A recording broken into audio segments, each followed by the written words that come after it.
Hello guys, welcome to my channel. कैसे आप? उम्मीद करता हूँ आप सब ठीक होंगे, खैरियत से होंगे, मज़े में होंगे और अच्छी ट्रेडिंग कर रहे होंगे। तो गाइस, हमने जीबीपी यूएसडी की आज पॉडकास्ट करनी है। तो जीबीपी यूएसडी के बारे में मैं आपको बताऊंगा पूरी की पूरी ट्रेंड डायरेक्शन क्या होगी और आपने क्या करना है, मार्केट की क्या चाल है आपको फंसाने की और आपने करना क्या, ये मैं आपको बता रहा हूँ।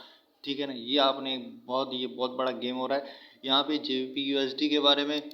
देखिए, यहाँ से पहले ये ऊपर गया, यहाँ से यहाँ पे ऊपर गया, लेकिन जाना इसे नीचे ही था। लेकिन फिर भी इसने गेम खेली है लोगों को बेवकूफ़ बनाने के लिए। तो आपको मैं बता रहा हूँ, आप इसको बिल्कुल सेल कीजिए, ये सब के सब कटेंगे। ये भाई कितने पिप्स हैं देखें,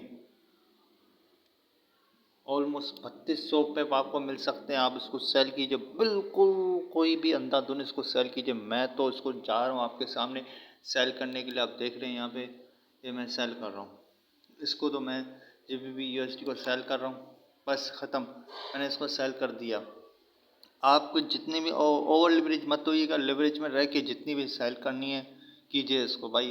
इसको अब ये ऊपर तो नहीं जाने वाला, जाएगा भाई। मैं तो सेल ही कर रहा हूँ, आपने जो करना है करें भाई। ये लॉन्ग टर्म के लिए सेल कीजिएगा, ठीक है ना? अल्लाह हाफिज़।